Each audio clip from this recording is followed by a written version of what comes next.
أعوذ بالله من الشيطان الرجيم.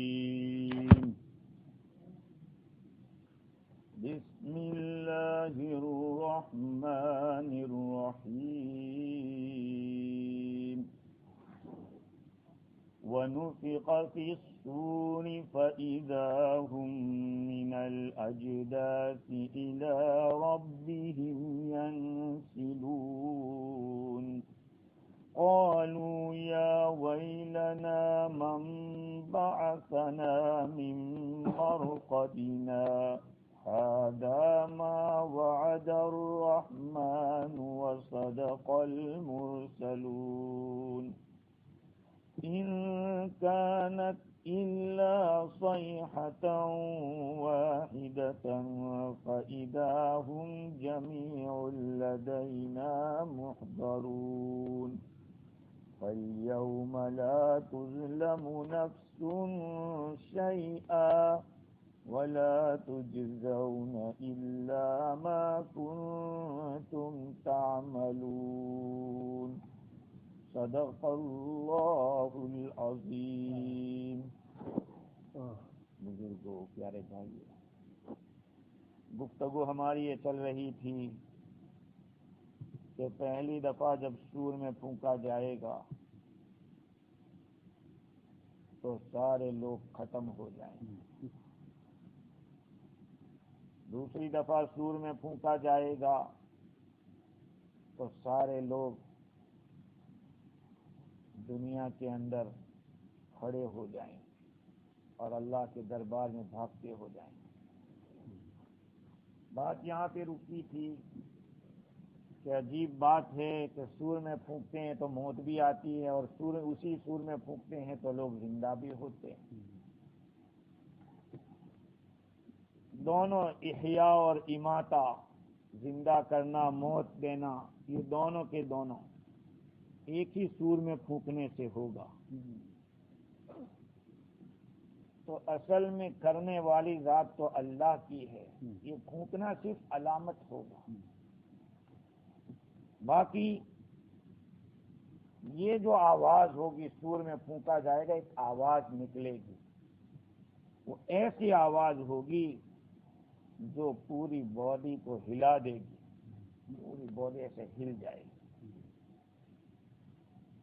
اور موت کے وقت سارے اجزاء اس آواز سے ایسے بکھر جائیں گے.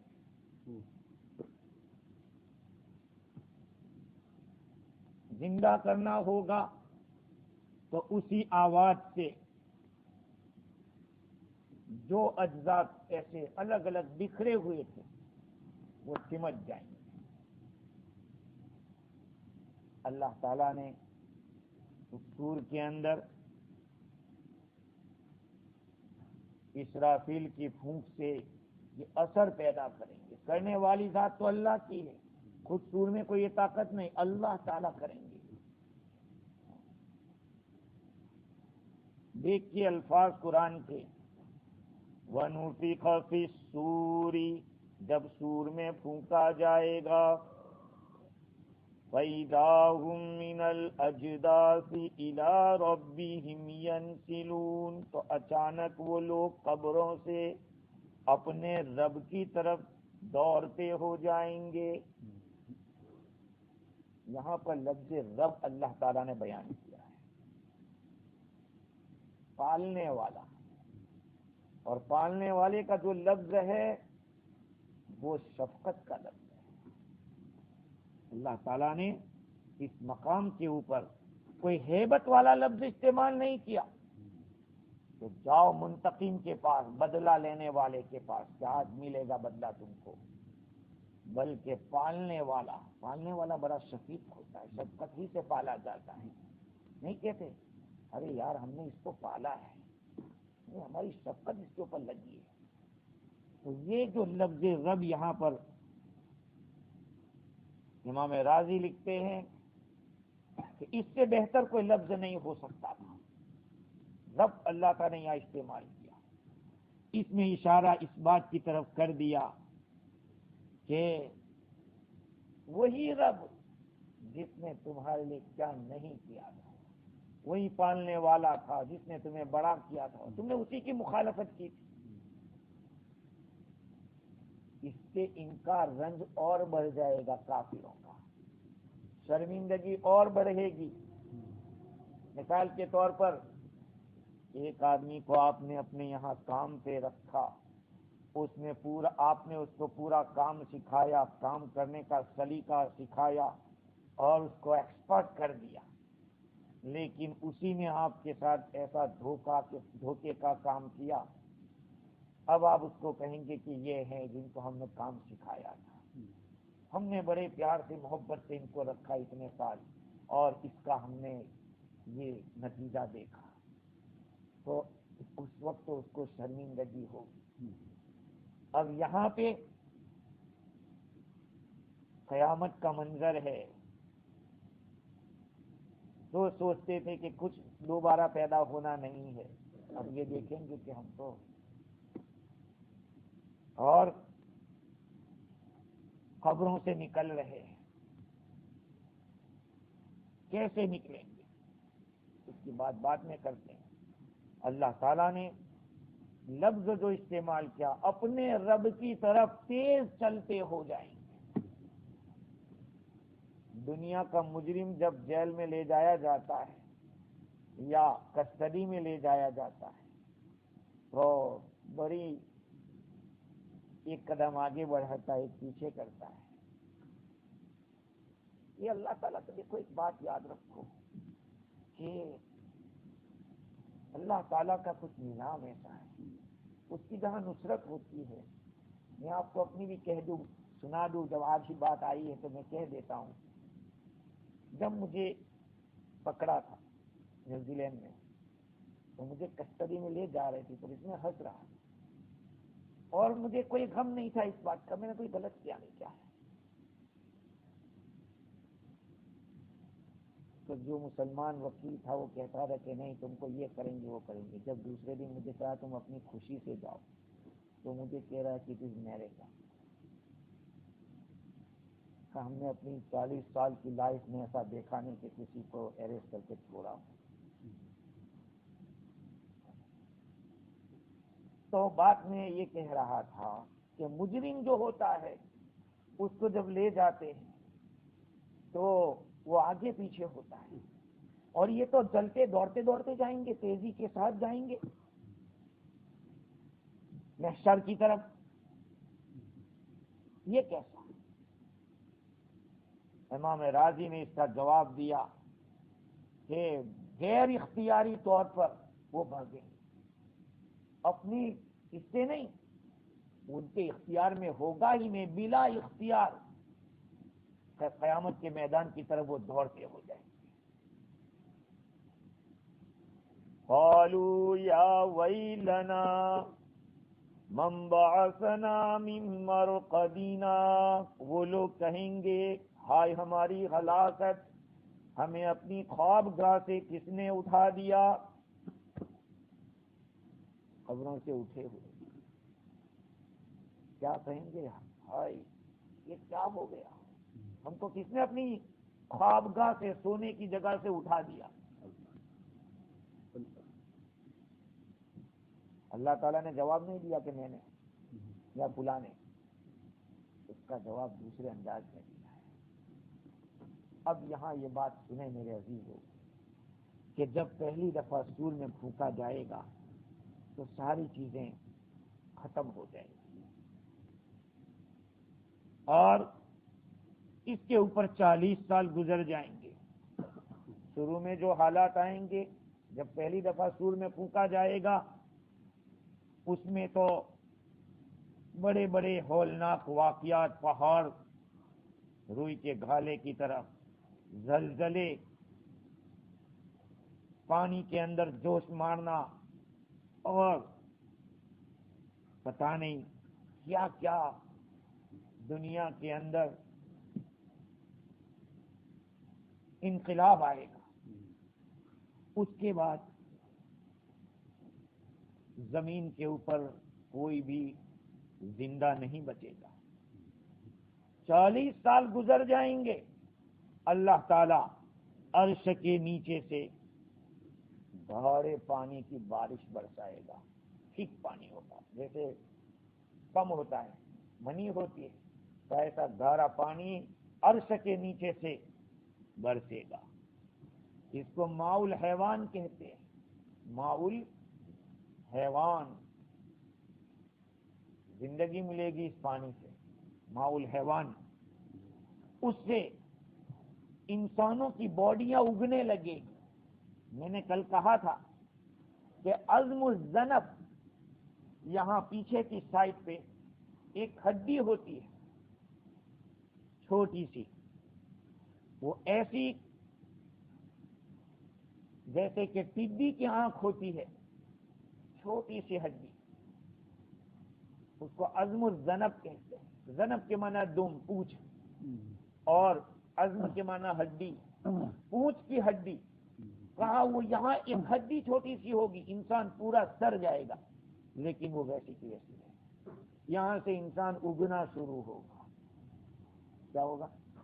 اگنا شروع ہوگا، جیسے کہ سبزی اگتی ہے. زمین پورے انسان کو کھا جائے گی، پورا باڈی کو. صرف یہ عجب الذنب وہ رہ جائے گی. اس کو وہیں سے اس کی انسان کی دوبارہ کی پیدائش ہوگی اور اس کے اجزاء ملنا شروع ہو جائے گا. جب پوری باڈی تیار ہو جائے گی، اللہ تعالیٰ اس میں زندگی ڈالیں گے. پہلے تو کیا ہوگا؟ اللہ تعالیٰ اسرافیل علیہ السلام کو نئی زندگی دیں گے، اٹھائیں گے. بلکہ زبدۃ الفقہ کے اندر لکھا ہے کہ سب سے پہلے عرش کو اٹھانے والے فرشتے، پھر جبرائیل، میکائیل، عزرائیل، یہ سارے فرشتے اٹھیں گے. اسرافیل علیہ السلام کے بعد یہ سارے اٹھیں گے. پھر نئی زمین، نیا آسمان، چاند، سورج، یہ سب وہاں پہ ہوں گے. اور میں نے جیسے کہا، وہ جو بارش برسے گی وہ بارش برسنا شروع ہوگی اور لوگ سبزے کی طرح اگنا شروع ہوں گے، جسم کے ساتھ زندہ ہو جائیں گے. اسی کو بعث و نشر کہتے ہیں والبعث بعد الموت. آمنت باللہ وملائکتہ وکتبہ ورسلہ والیوم الآخر والقدر خیرہ وشرہ من اللہ تعالی والبعث بعد الموت. موت کے بعد دوبارہ اٹھایا جانا، یہ ہے، لوگ اٹھیں گے. اب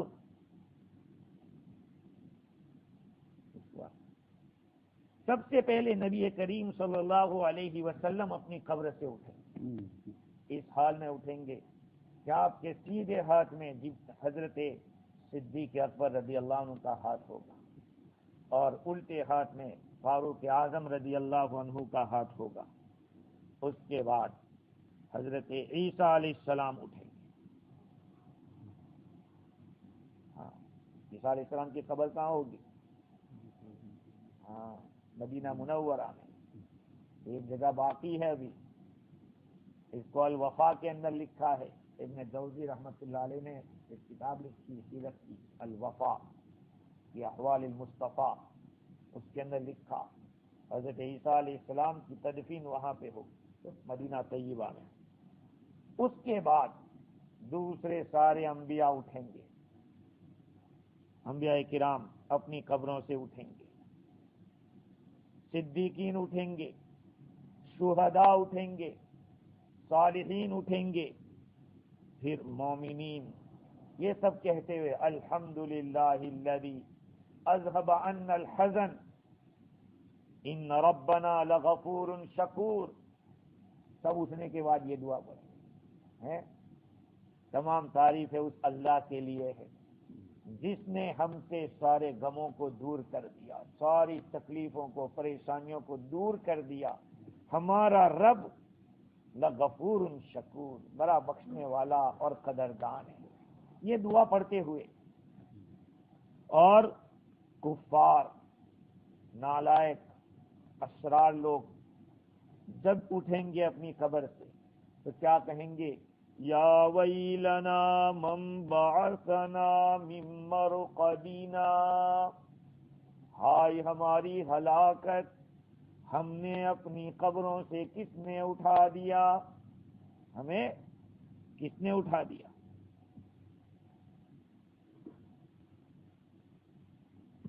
یہ بولیں گے. ابھی اس بات کو میں پوری کر لیتا ہوں، آیت کے اوپر بعد میں ہم آتے ہیں. ہر شخص برہنہ ہوگا، کپڑے نہیں ہوں گے بدن پہ، ننگا بدن. قرآن میں ہے نا، کما بدأنا اول خلق نعید، پہلی دفعہ پیدا کرنے میں ہم نے جس طرح پیدا کیا ایسا ہم دوبارہ کریں گے. ماں کے پیٹ سے نکلے تھے تو کون سے کپڑے پہن کے آئے تھے؟ یہ تو ہم گمن کرتے کہ یہ میرا اور وہ میرا، جیسے قبر میں لے جانے والا ہو. دو آنکھیں بند ہو گئی، کچھ نہیں. وہی بیٹے کہیں گے کہ جلدی کرو بھائی، جلدی اٹھاؤ، تو بہنیں تو ختنہ بھی نہیں ہوگی، بغیر ختنہ کے ہوں گے. سب سے پہلے کپڑا جس کو پہنایا جائے گا وہ کون ہوگا؟ حضرت سیدنا ابراہیم علیہ السلام، ان کو سب سے پہلے کپڑا پہنایا جائے گا. ان کے بعد میرے اور آپ کے آقا سرکار دو عالم صلی اللہ علیہ وسلم کو ان سے بھی بڑھیا کپڑا پہنایا جائے گا. ابراہیم علیہ السلام کو آتش نمرود میں ڈالا گیا تھا. کیسے ڈالا گیا؟ جس طرح سے ڈالا گیا تھا. یہ اللہ تعالی کی طرف سے ہے. حضور صلی اللہ علیہ وسلم کے دادا ہوتے ہیں. حضرت ابراہیم علیہ السلام کو پہلے کپڑا پہنائیں گے، اس کے بعد نبی اکرم صلی اللہ علیہ وسلم کو، آپ کے بعد دوسرے رسولوں کو، نبیوں کو، مؤذنوں کو، اذان دینے والے ان لوگوں کو لباس پہنایا جائے گا. پھر کوئی پیدل جا رہا ہوگا، کوئی سوار ہو کے جا رہا ہوگا محشر کی طرف، جہاں سب کو جمع ہونا ہے، سب کو جمع کیا جائے. تو یہ کفار کیا کہیں گے؟ یا ویلنا، ہائے ہماری ہلاکت. یہ ویل کا لفظ انہوں نے کہا ہے. تو اب سوال یہ ہے کہ ویل کے معنی کیا ہے؟ یہ پکاریں گے ہائے ہماری ہلاکت، تو آ جا آ جا، یہ مصیبت آ گئی، کیا ہو گیا؟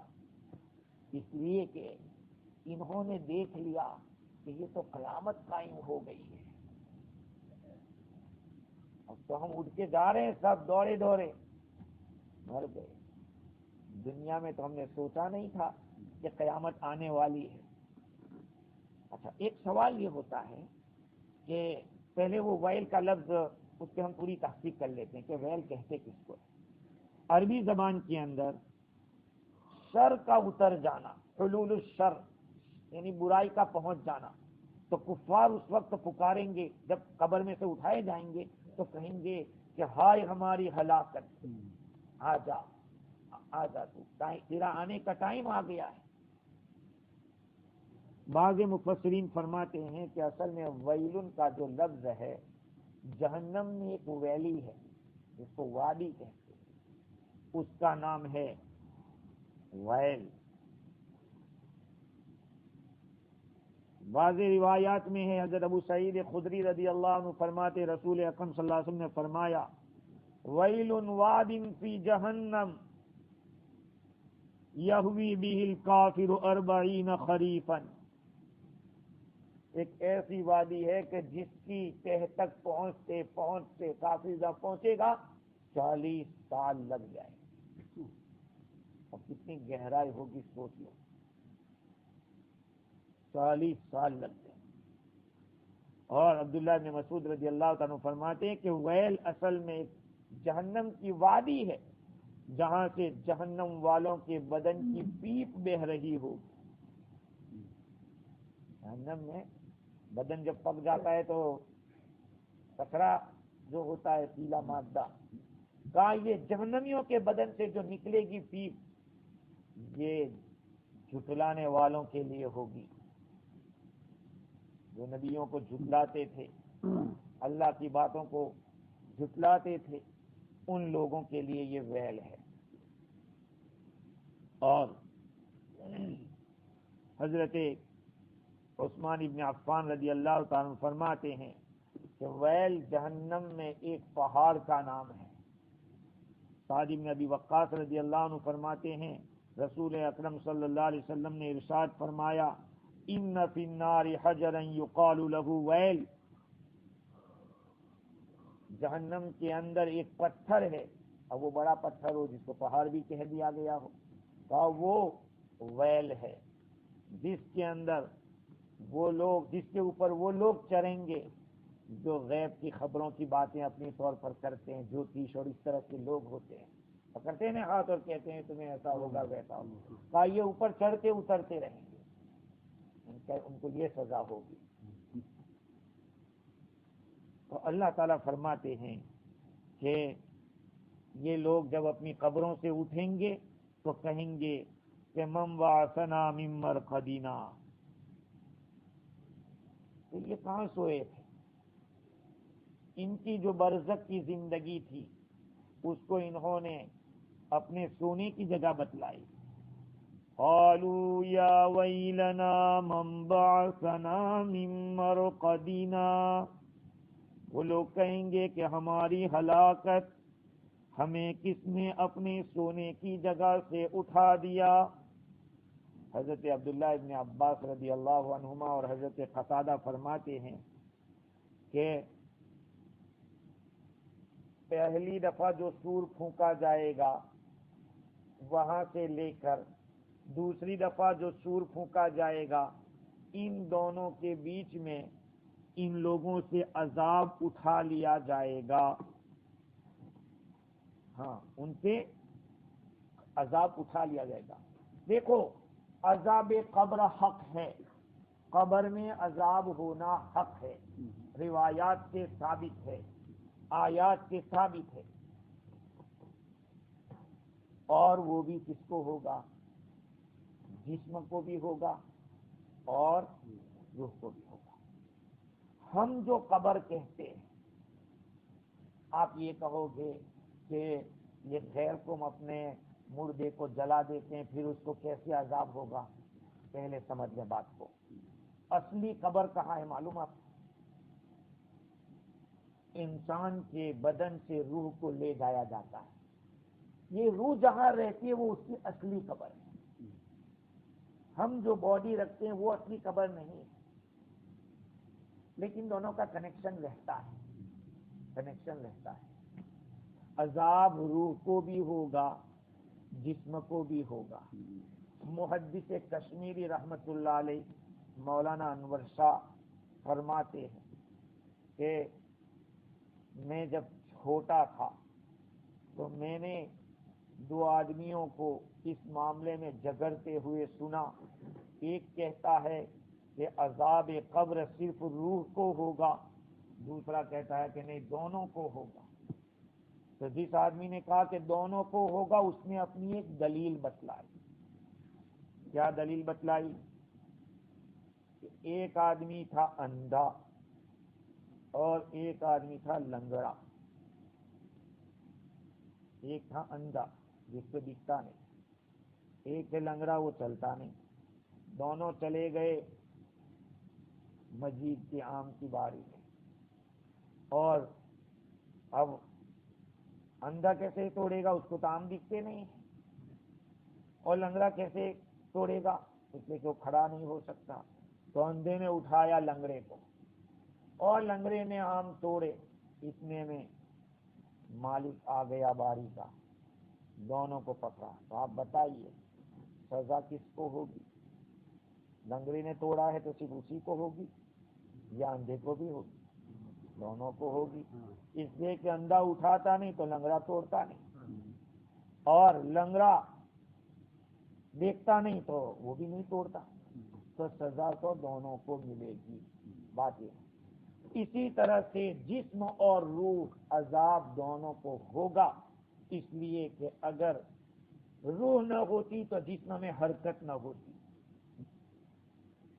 تو روح تو اصل ٹھہری، اور جسم نے حرکت کر کے توڑا ہے تو دونوں کو سزا ہونی چاہیے۔ علامہ کشمیری رحمت اللہ علیہ فرماتے ہیں کہ بعد میں نے کتابوں میں بھی یہ مثال دیکھی، تو دیکھو عذاب دونوں کو ہوگا، ہم کو دکھتا نہ ہو، یہ نہ سمجھیں کہ جلا دیا تو گیا، نہیں، اللہ رب العزت قادر ہے اس جسم کو دوبارہ جمع کر دیں، تو سزا ہوگی۔ 40 سال کا جو عرصہ ہوگا بقول ابن عباس رضی اللہ عنہما یہ عذاب موقوف کر دیا جائے گا، تو گویا کہ وہ سو جائیں گے۔ اب 40 سال کے بعد جب ان کو اٹھایا جائے گا قبروں سے تو کہیں گے کہ من بعثنا من مرقدنا، ہم تو آرام سے سو رہے تھے، ہم کو کس نے اٹھا دیا، اتنی اچھی نیند سو رہے تھے۔ اصل میں یہ جو سوال ہے، بعض مفسرین یہ فرماتے ہیں کہ عذاب تو ان کو ہوگا، لیکن جب قبروں سے اٹھ کر وہ حالات دیکھیں گے تو وہ کہیں گے کہ وہی اچھا تھا، وہی اچھا تھا۔ یہ تو اور بڑی مصیبت ہے، تو بڑا عذاب آنے والا ہے، اس لیے پہلے عذاب کو وہ سوچے گا کہ بھائی وہی ٹھیک تھا، تو کہے گا کہ وہ سونے کی جگہ تھی، ہمیں وہاں سے کس نے اٹھا دیا۔ تو یہ سوال کریں گے کس نے اٹھایا، یہ پوچھنا نہیں ہے ان کو کہ ہم کو کس نے اٹھایا، اصل میں ان کو جو حالات دیکھے ہیں قبر کے اٹھنے کے بعد سے، تو اب ان کو پریشانی ہو گئی، تو اللہ تعالیٰ بھی ان کو وہ جواب نہیں دے رہا ہے کہ انہوں نے ان کو اٹھایا ہے قبروں سے۔ ھذا ما وعد الرحمن وصدق المرسلون، اللہ تعالیٰ کی طرف سے جواب دیا جائے گا، فرشتہ کہے گا ھذا ما وعد الرحمن، یہ وہ چیز ہے جس کا رحمان نے وعدہ کیا تھا، جس کا رحمان نے وعدہ کیا تھا اور رسولوں نے سچ کہا تھا، تم نے نہیں مانا۔ تو اللہ تعالیٰ نے جواب یہ نہیں دیا کہ میں نے کیا ہے، میں نے اٹھایا ہے تم لوگوں کو قبروں سے، بلکہ ان کو اور عذاب والی بات بتائی۔ اور دوسری بات یہ کہ اللہ تعالیٰ نے یہاں پہ رحمان کا لفظ استعمال کیا،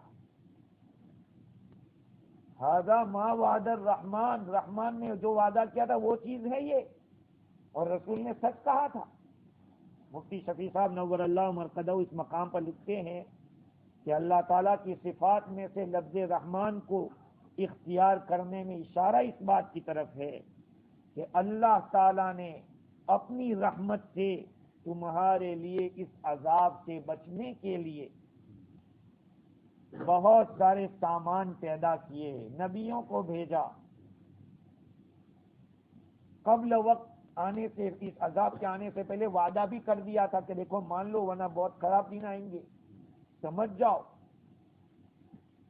جیسے کہ اگر پکڑ دھکڑ ہو جاوے کہ جو زیادہ پیسے لے کے گئے ہیں ان کی پکڑ ہوگی، اب پکڑ ہو تو پھر کیا کہیں گے، کہا تھا نا فارم میں تو لکھا تھا، جو غلط لے گا اس کو پکڑا جائے گا بعد میں ہے۔ تو اس طرح سے یہاں پر بھی ھذا ما وعد الرحمن، تم رسولوں کا انکار کرتے تھے، تم نہیں کہتے تھے کہ قیامت کہاں آنے والی ہے، یہ تو وہی ہے جس کا رحمان نے وعدہ کیا تھا۔ تو لفظ رحمان لا کر اشارہ کیا کہ اللہ نے اپنی رحمت سے تم کو سمجھانے کے لیے انبیاء بھیجے، تم کو سمجھانے کے لیے کتابیں بھیجی، اللہ تعالیٰ نے تمہیں سمجھانے کے لیے پہلے سے وعدہ بھی کیا تھا، اور یہ پہلے سے جو کچھ خبر دی وہ بھی اس کی رحمت کا تقاضا تھا، لیکن تم نہیں مانے، وہ تو رحمان ہے، اب تم ہی الٹے گئے تو سزا ہوگی اور کیا۔ ھذا ما وعد الرحمن وصدق المرسلون۔ تو اللہ تعالیٰ نے ان لوگوں کو اپنے کفر کو یاد دلانے کے لیے کہ یہ وہی چیز ہے جس کا تم پہلے انکار کرتے تھے، تم نہیں مانتے تھے کہ قیامت کہاں آئے گی، یہ نبی جو بات کہہ رہے ہیں کوئی ٹھکانہ نہیں، یہ مانتے تھے تم لوگ۔ اللہ تعالیٰ نے اس کا جواب ان کو اس طرح سے نہیں دیا کہ میں نے تم کو قبروں سے اٹھایا ہے، بلکہ یہ فرمایا کہ یہ وہ چیز ہے جس کا رحمان نے تم سے وعدہ کیا تھا۔ اس سے ان کو اپنی غلطی کا احساس اور اپنی ایک دوسری قسم کا ایک سزا، ایک عذاب ہے۔ آدمی کو ایسی جگہ پہ جہاں اس نے غلطی کی ہے وہاں کچھ ڈانٹا بھی جائے اور اس کو احساس دلایا جائے تو اور زیادہ پریشانی ہوتی ہے کہ ایسے ہی تو مرا ہوں اور پھر مار رہے ہیں۔ اللہ تعالیٰ فرمائے رہے ہیں ھذا ما وعد الرحمن وصدق المرسلون ان كانت الا صیحة واحدہ۔ یہ قبروں سے اٹھنے کے لیے کوئی زیادہ پاپڑ بیلنے کی ضرورت نہیں ہے اللہ کو، وہ تو ایک آواز ہوگی، اسرافیل پھونکیں گے سور کے اندر اور سب اس کے اندر آن دا گراؤنڈ ہو جائیں، سب کھڑے ہو جائیں، فَإِذَا هُمْ جَمِيعُ الَّذِينَ مُحْضَرُونَ، سارے کے سارے ہمارے سامنے حاضر ہو جائیں۔ اللہ کے لیے کیا بولیں؟ دنیا کو ختم کرنی ہوگی تو ایک دفعہ پھونکا جائے گا، دنیا کو دوبارہ لانی ہوگی تو پھر ایک مرتبہ پھونکا جائے گا، زیادہ محنت کرنے کی ضرورت نہیں ہے، سوری پھونکا جائے گا۔ اور پھر اللہ تعالیٰ کی طرف سے کہا جائے گا فَالْيَوْمَ لَا تُظْلَمُ نَفْسٌ شَيْئًا وَلَا تُجْزَوْنَ إِلَّا مَا كُنْتُمْ تَعْمَلُونَ۔ آج کسی جان پر کچھ بھی ظلم نہیں کیا جائے گا اور تم لوگوں کو تمہارے اعمال کا بدلہ دیا جائے گا۔ اس وقت اعلان ہوگا فَالْيَوْمَ لَا تُظْلَمُ نَفْسٌ شَيْئًا۔ ارے بھائی اللہ کی طرف سے یہی بات، کسی پر کوئی ظلم نہیں ہوگا، یہ ایمان والوں کو اس کے لیے مامون رہنے کے لیے کہا جائے گا۔ تو ایمان والے گھبرائیں نہیں، ظلم نہیں ہوگا، جس نے جیسا کیا ہے ویسا ہی ہوگا۔ اور روایات میں تو یہاں تک آتا ہے اللہ تعالیٰ کا انصاف ہوگا تو سینگ والی بکری نے اگر بغیر سینگ کی بکری کو مارا ہوگا تو بے سینگ بکری کو سینگ دیا جائے گا اور کہا جائے گا کہ تجھے سے مارا تھا بدلہ لے، اور پھر کہا جائے گا کونو ترابا، جاؤ مٹی ہو جاؤ۔ ان کو تھوڑی جنت جہنم کی بات ہوگی، لیکن اللہ کا انصاف کتنا ہوگا۔ جبکہ بکری کوئی مکلف نہیں ہے، اس کو نہیں کہا گیا کہ تو نماز پڑھنا روزے رکھنا، میں اور آپ تو مکلف ہیں، ہمیں اللہ نے عقل دی ہے، اللہ تعالیٰ نے شعور دیا ہے، اللہ نے انسانوں میں نبی بھیجے، کتاب بھیجی، ساری نعمتوں سے نوازا، اس کے باوجود اگر اللہ کے حکم سے دور رہیں، اللہ کے حکم کی خلاف ورزی کریں تو پھر ہم سے بڑا بیوقوف کوئی نہیں، ہم سے بڑا بیوقوف کوئی نہیں۔ اس لیے کہ اللہ نے تو سارے سامان تیار کر دیے، ہدایت کے اسباب بھی بھیج دیے، لیکن تم ہی ہدایت پہ نہ آؤ تو پھر کیا کریں گے؟ اللہ تعالیٰ فرماتے ہیں فَالْيَوْمَ لَا تُظْلَمُ نَفْسٌ شَيْئًا، آج کسی جان پر کچھ بھی ظلم نہیں کیا جائے گا، وَلَا تُجْزَوْنَ إِلَّا مَا كُنْتُمْ تَعْمَلُونَ، اور جو کچھ تم کرتے تھے اسی کا بدلہ دیا جائے گا۔ ایسا نہیں کہ تم نے گناہ نہ کیا ہو وہ بھی لکھا ہوا ہو اور جو نیکی کی ہو وہ غائب ہو، نہیں، جیسا کیا ہوگا ویسا ہی ہوگا۔ اللہ تعالی ہمیں دین کی صحیح سمجھ عطا فرمائے، قرآن مجید کے اوپر عمل کی توفیق عطا فرمائے۔ سبحان اللہ بحمدہ، سبحان